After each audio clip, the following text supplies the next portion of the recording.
Bonjour et bienvenue sur la chaîne Around the World. Aujourd'hui, nous allons faire quelque chose de pas courant sur cette chaîne, même c'est du jamais vu.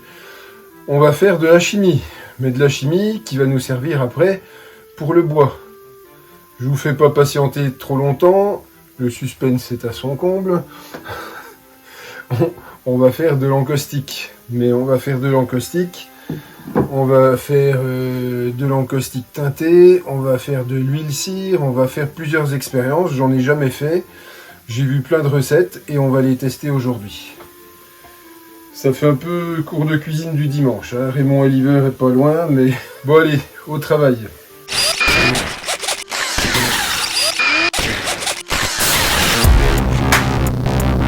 Pour faire tout ça, évidemment, on a besoin d'ingrédients et d'outils. D'outils pas habituels. Moi, comme point de chauffage, j'ai choisi un plat à raclette sur lequel j'ai mis un plat plein d'eau qui me servira de bain-marie. J'ai un pain de cire qu'on m'a donné bien gentiment, un apiculteur. Un apiculteur, c'est un culteur joyeux en anglais. Je crois que c'est ça. Donc, de la cire, on va avoir besoin d'huile de lin. On va avoir besoin peut-être de brou de noix, ça je sais pas du tout ce que ça va donner, à mon avis ça va foirer, mais j'ai envie d'essayer. Du white spirit et d'essence de térébenthine.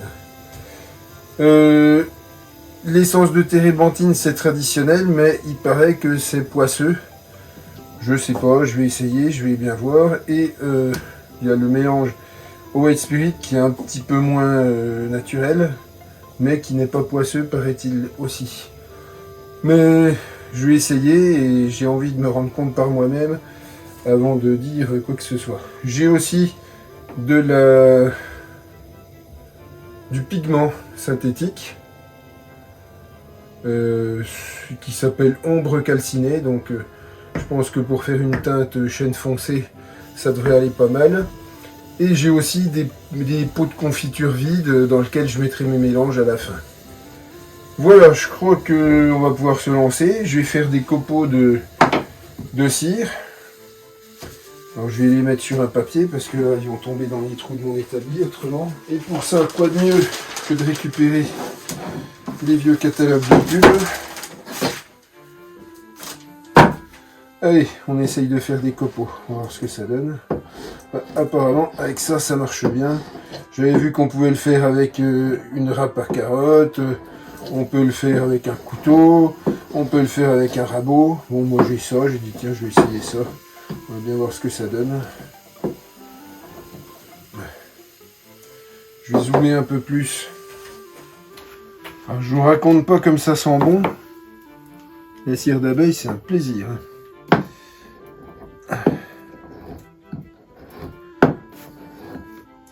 Regardez les beaux copeaux que ça fait.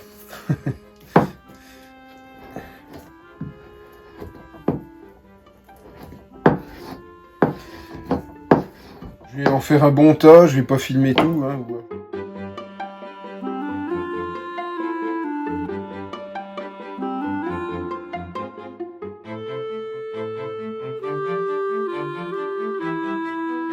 Bon, et on va commencer par la première expérience qui est apparemment aussi la plus simple.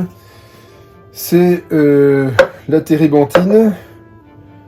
On en met dans un verre-mesure et on met à peu près l'équivalent en cire. Donc là, je vais mettre 25 centilitres de térébenthine. Super facile à ouvrir ces trucs-là. Hop. Oh, on va remplir 25 centilitres. Voilà. Et on va le mettre tout de suite. Ah, je trouve qu'il y en a de trop. Je vais en mettre moins. Je vais en mettre moitié moins. Voilà. Ce sera bien suffisant. J'ai pas besoin d'autant, c'est des expériences. Et du coup, ça fait 25 centilitres. Ouais, on va dire qu'il y en a 12 centilitres. Alors on va peser.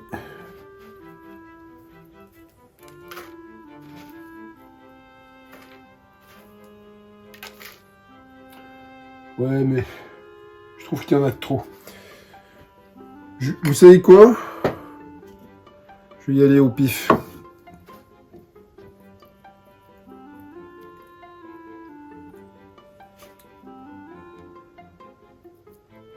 Donc, apparemment, la cire est censée se dissoudre lentement dans l'essence de térébenthine. Donc oui, elle commence déjà à se dissoudre, c'est vrai. Bon, j'ai mis le pot au bain-marie et je prépare la prochaine expérience. Et là, évidemment, j'abandonne la balance, plus besoin, puisque je fais au pif.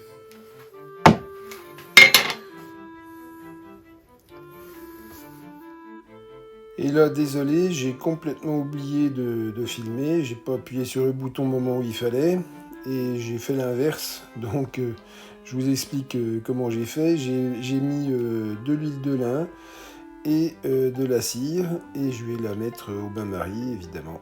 Voilà. Voilà, donc là, je pense que j'en ai mis assez. Je touille bien. Voilà. Et je mets au bain-marie aussi.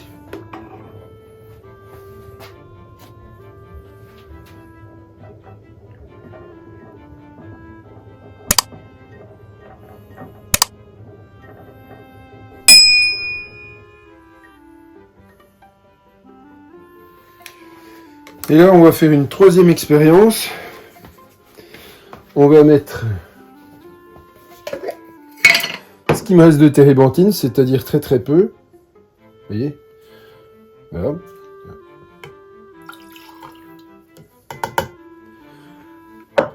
On va mettre de l'huile de lin.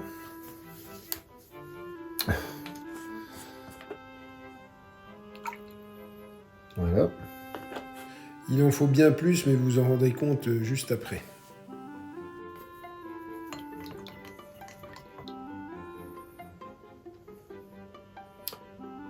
Mais beaucoup plus d'huile de lin d'ailleurs. Là, on va faire de l'huile cire. Voilà. Et même encore plus. De l'huile cire. Donc il y a très très peu de térébenthine dedans. Voilà.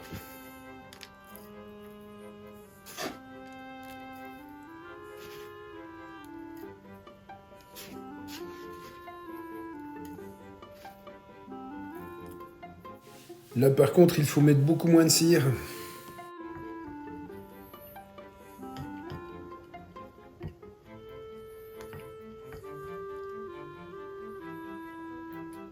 Voilà.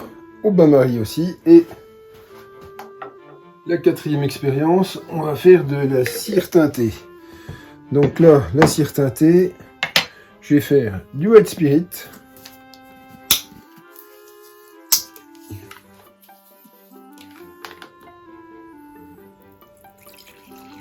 Voilà. Je mets ça. Je mets tout ce qui me reste d'encaustique, enfin de cire d'abeille râpée.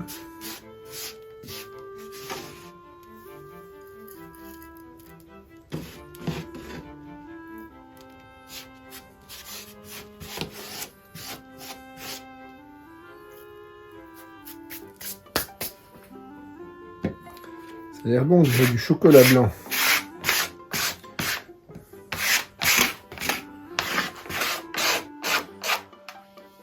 Voilà.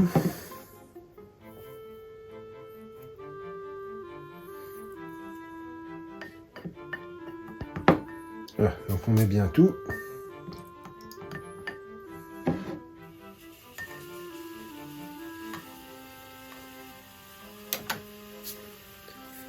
Et cette fois-ci, on va rajouter du pigment.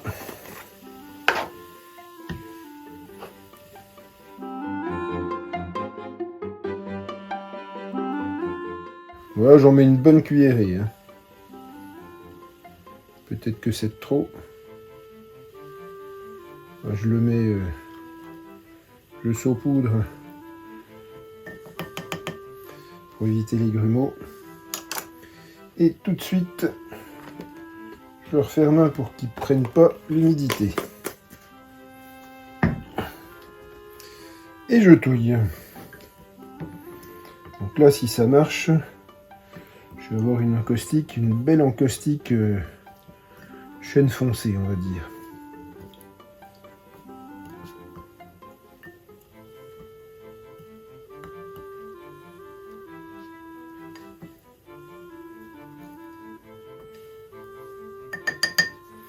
Allez, et au bain-marie aussi.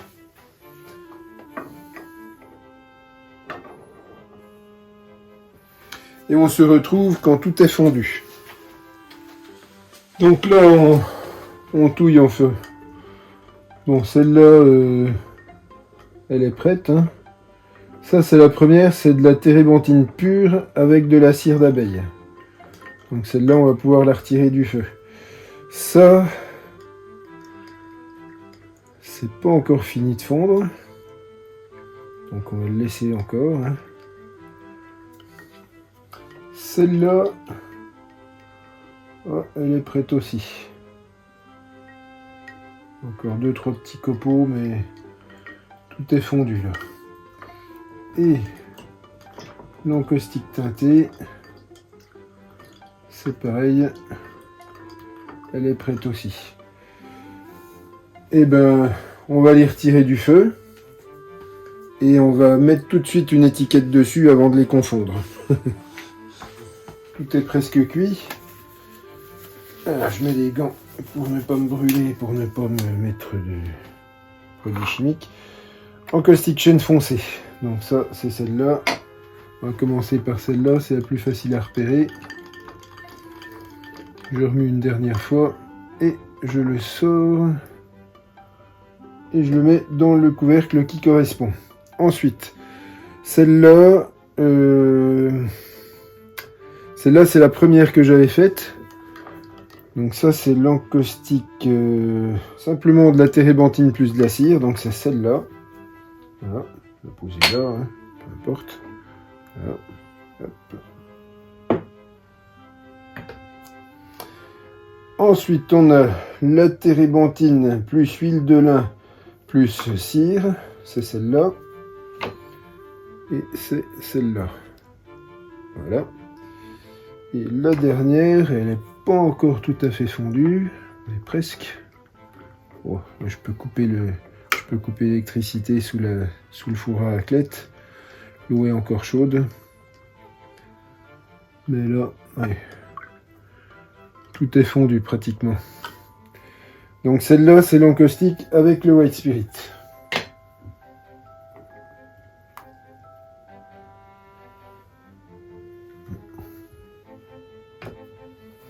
Voilà, donc là voilà, mes 4 pots sont prêts. Il n'y a plus qu'à laisser refroidir et bah, ça tombe bien, c'est l'heure de manger, donc on verra ça après le repas. A few moments later. Bien, alors les pots sont prêts, je me suis amusé à faire des belles petites étiquettes, je les ai bien déterminées pour savoir le pot numéro 1 va aller sur telle ou telle planche.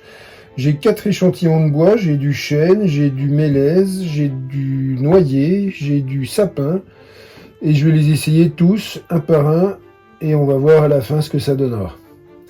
Donc on va essayer le numéro 1 qui est l'encaustique, faite avec de la térébenthine plus de la cire. Et ben, hop, on en prend un petit peu. Je dis un petit peu, j'en ai pris un peu de trop. Donc, sur le chêne. Voilà.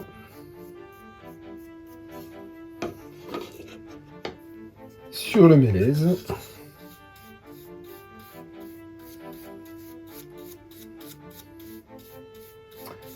Donc là, c'est incolore. Hein, c'est...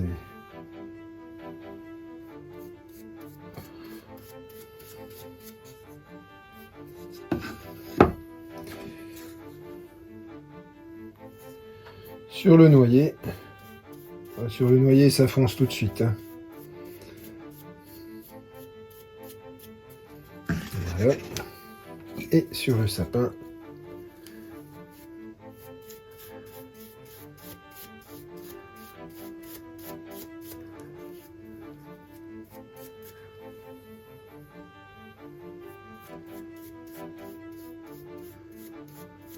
Ah.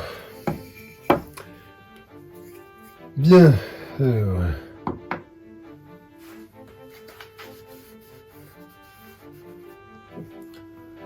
On referme le pot.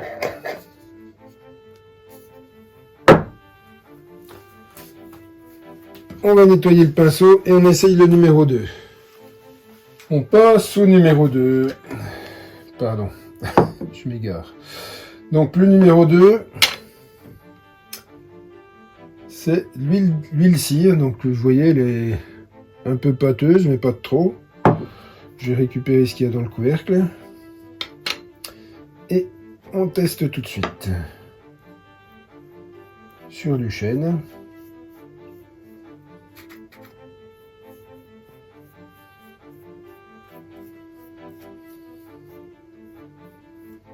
Voilà. Sur le mélèze.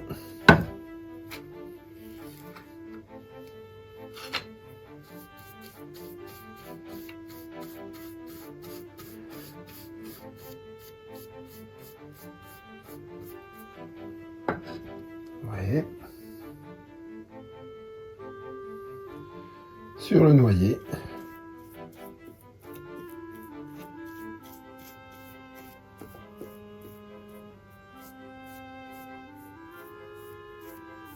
Voilà. Et sur le sapin.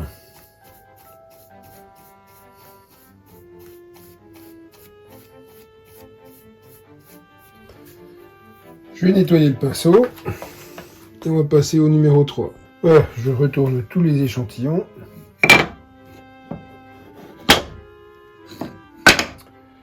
J'aurais dû mettre des gants. Bon, c'est pas grave, c'est que de la cire. Donc là, en caustique au White Spirit. Donc déjà celle-là, on voit qu'elle est moins... Comment dire? Ça ressemble déjà plus à ce qu'on achète dans le commerce. Alors. Et dans le commerce, apparemment, elle est faite au White Spirit. Hein.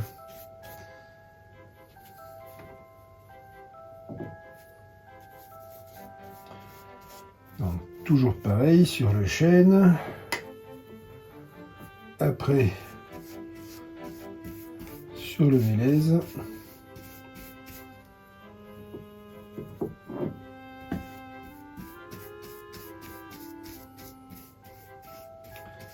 Ce qu'il y a de bien avec le séparateur large, c'est qu'on verra le bois avant traitement sur chaque morceau. Et de chaque côté aussi. Alors, sur le noyer. Voilà.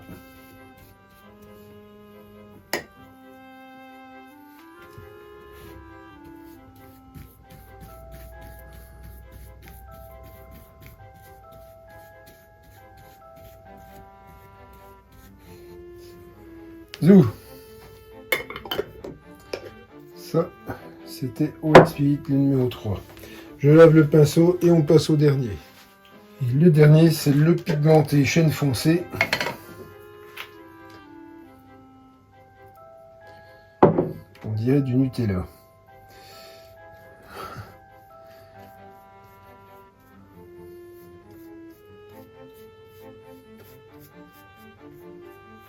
Voilà. Sur le chêne.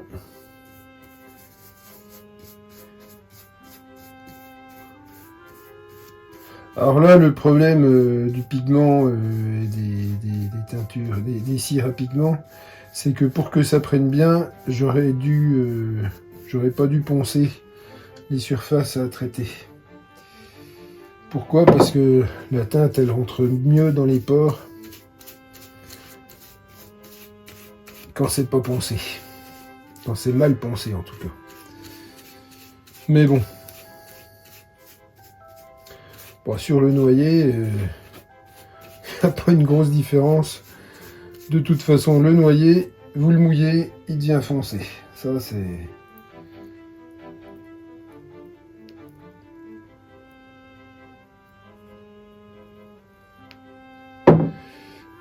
Et sur le sapin,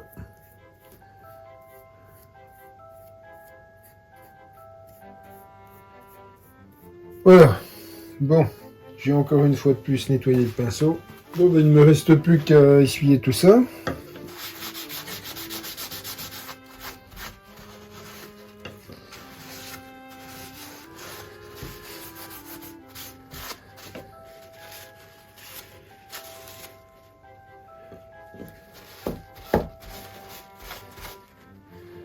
Je les essuie par couleur. J'essuie les 4. Voilà.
Voilà, donc zoom sur les essais. Donc ça c'est le numéro 1, donc c'est l'encaustique térébenthine plus cire.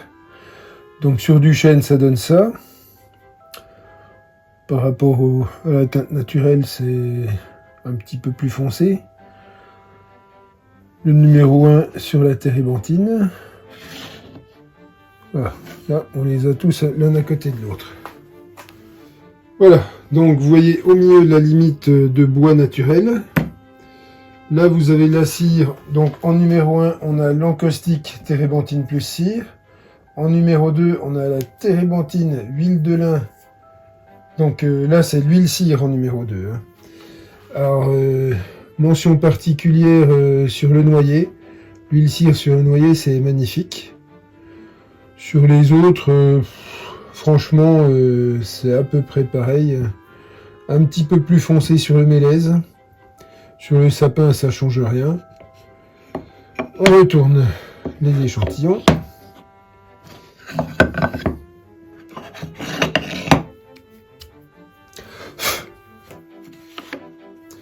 Voilà, numéro 3. Numéro 3, c'est l'encaustique au White Spirit.